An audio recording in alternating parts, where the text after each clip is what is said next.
Bonjour, bienvenue pour une nouvelle session partage d'un texte inspirant. Aujourd'hui, le Mesnevi, 150 contes soufis de Jalal al-Din Rumi. Les babouches précieuses. Eyaz, qui était un homme au cœur pur, avait enfermé ses babouches et son manteau dans une pièce.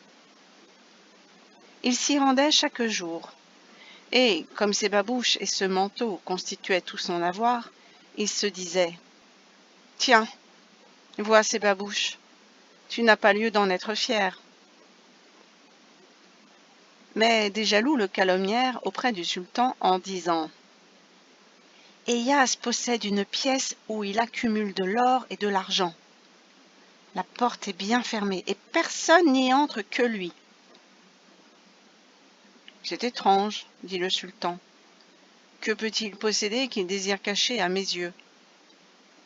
Tâchons de percer ce mystère sans qu'il se doute de rien. » Il appela un de ses émirs et lui dit « À minuit, tu ouvriras cette cellule et y prendras tout ce qui te semble intéressant. Tout ce que tu as trouvé, montre-le à tes amis.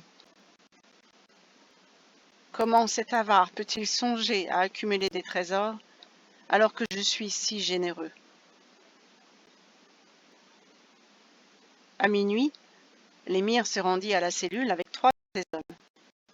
Ils s'étaient munis de lanternes et se frottaient les mains en se disant « L'ordre du sultan est généreux, car ainsi nous récupérerons pour notre profit tout ce que nous trouverons. » En fait, le sultan ne doutait pas de son serviteur, mais désirait seulement donner une leçon au calomniateur.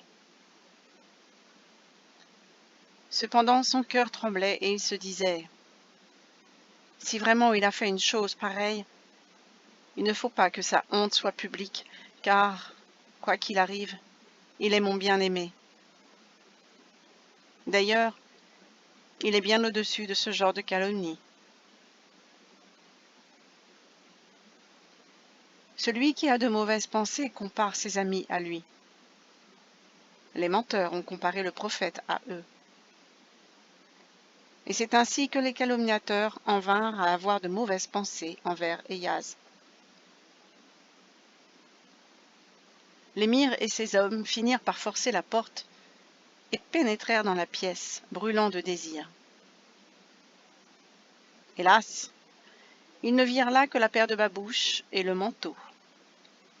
Ils se dirent « Il est impensable que cette pièce soit ainsi vide. Ces objets ne sont là que pour détourner l'attention. » Ils allèrent chercher une pelle et une pioche et commencèrent à creuser de tous côtés. Mais chacun des trous qu'ils creusaient leur disait « Cet endroit est vide. Pourquoi donc l'ouvrez-vous » Finalement, ils rebouchèrent les trous, pleins de déception, car l'oiseau de leur désir était resté sur sa faim. La porte défoncée et le sol labouré restaient comme témoins de l'effraction. Ils s'en revinrent, couverts de poussière, auprès du sultan. Celui-ci, faisant mine d'ignorer leur déconvenue, leur dit « Que se passe-t-il? Où sont les sacs d'or? Si vous les avez laissés quelque part, alors où est la joie sur vos visages ?» Ils répondirent « Ô sultan de l'univers, si tu fais couler notre sang, nous l'aurons mérité. Nous nous en remettons à ta pitié et à ton pardon. » « Ce n'est pas à moi de vous pardonner, répliqua le sultan, mais plutôt à Eyaz, car vous avez attaqué sa dignité.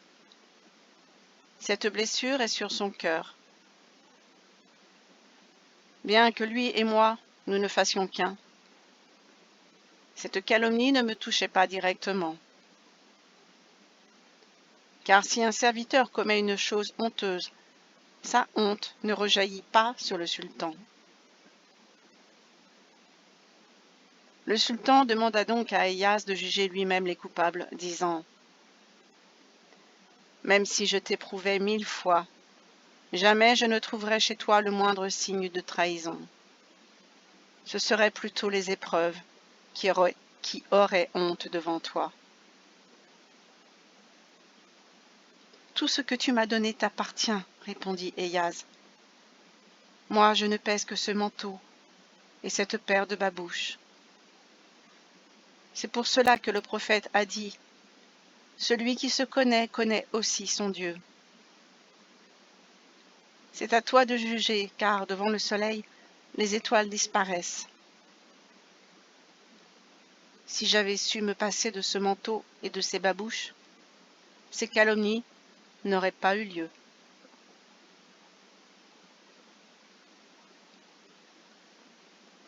Bien, voilà pour le partage.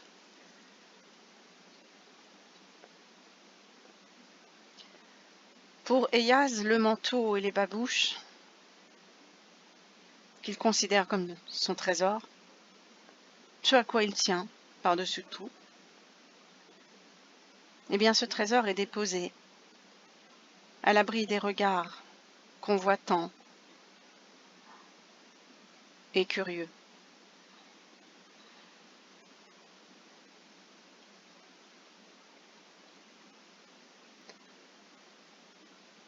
Les exposer clairement, ces objets auxquels il tient, aurait évité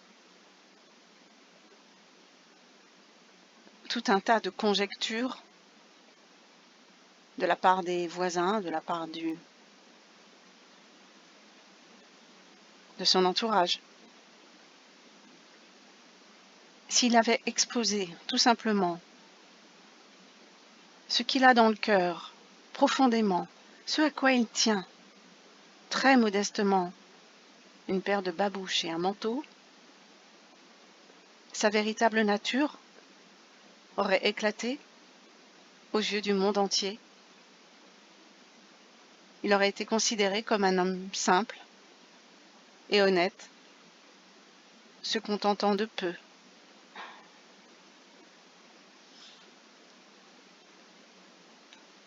À la place de quoi?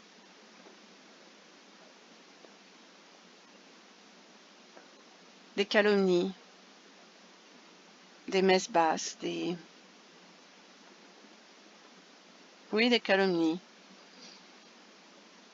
des envies, toutes plus sulfureuses les unes que les autres, ont émergé dans les esprits curieux.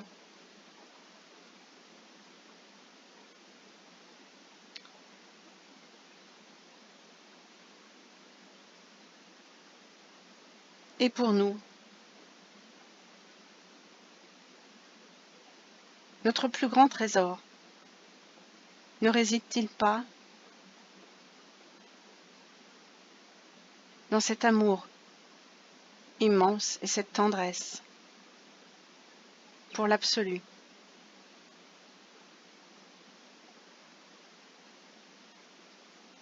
Du moment où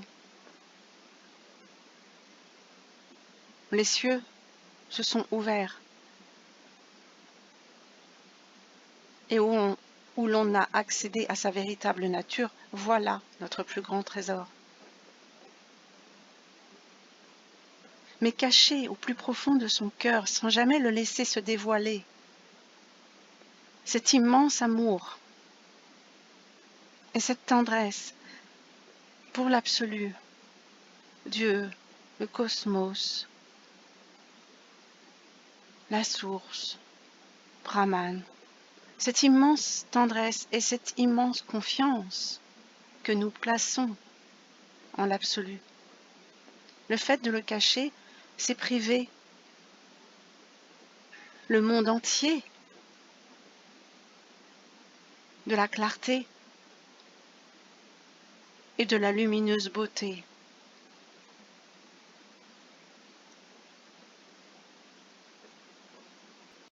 de ce trésor, accessible à tous.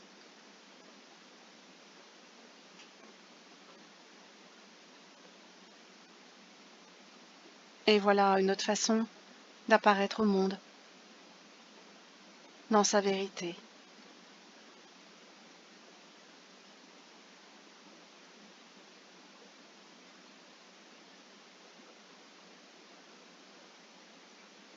Chacun d'entre vous identifiera son propre trésor.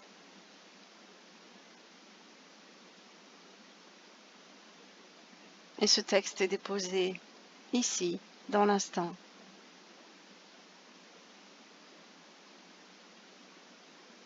Afin d'ouvrir cette pièce où nous tenons la paire de babouches et le manteau,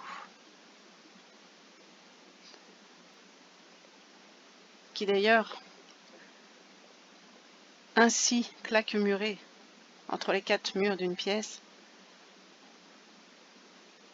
échappent à leur destination première, savoir être portés. Peut-être en est-il aussi de la foi, cachée, claquemurée dans la pièce du cœur. Sa destination première n'est-elle pas d'être exprimée, ressentie, partagée?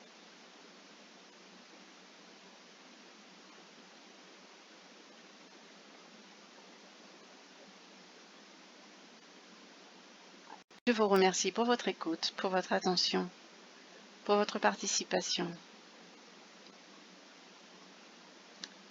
Adieu.